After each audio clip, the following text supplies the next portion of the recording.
It is overtime here again at Old Favorite Friday, talking about incredible classic beers. And I think I say this, at the risk of being repetitive, I think I say this every time I have a Weihenstephaner beer here, but this is the epitome of Old Favorite Friday, because it is the oldest continuously operating brewery in the world, dating back to the, I think it's 1040.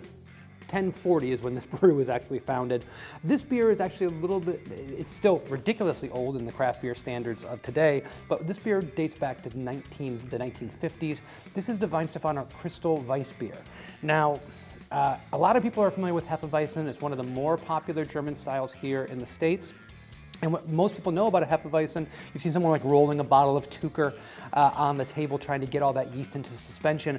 This is a Hefeweizen, a Weissbier, that is actually filtered, and you can see the crystal, and the crystal name is probably gives it away, but you can actually kind of see how beautiful that is and the filtration there on this beer. Now, I love a Hefeweizen, and you know it's hard to improve on perfection.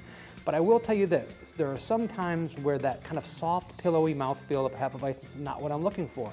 But I want the banana, the clove, the tang of the wheat flavor. I want that German Hefeweizen flavor, but I want it to be a little more crisp. That's what this beer allows you to do when you take a sip of it. You get the explosion of flavor of that classic Hefeweizen taste and aroma, but you also get a little bit of more of a zip, a little more crispness in the mouthfeel, which changes the game completely. I know a lot of people love the Hefeweizen style. It's their favorite style. It's the only kind of beer they drink, but there's other people who are kind of opposed to it. They don't like the banana esters and things of that nature. But I also think it's a mouthfeel thing. I think for people in the U.S. especially that are usually drinking like pilsners and things, just they can't get over the mouthfeel of that. This kind of brings it a little bit closer to what I think a lot of people are looking for when they're thinking of drinking a traditional beer. And I know that's talked about a lot of different styles there. There's no such thing, but you know, stay with me here. This beer is brilliantly done. It's done by Weihenstephaner, and it kind of is a little bit of a bridge for people that might be looking to dabble into this flavor profile, but not go all the way into an unfiltered Hefeweizen. I have actually not had this beer, I want to say in a couple years. I don't pick up a lot of these style of beers as far as their size, because I'm usually looking more for 4-packs and 6-packs. But every time I drink this beer, I go, why don't I drink this beer more often? If this beer was available locally for me in a 6-pack, I think I would. Unfortunately, it's not. This is 5.4%. It's ridiculously refreshing and incredibly flavorful. These are things that we're always looking for as craft beer lovers. And once again, from one of the greatest breweries of all time, so you can't go wrong. If you see this beer, go pick it up, give it a try. And, excuse me, if you see any other beer from Weihenstephaner, be very confident that you can pick it up and it's going to be great as well.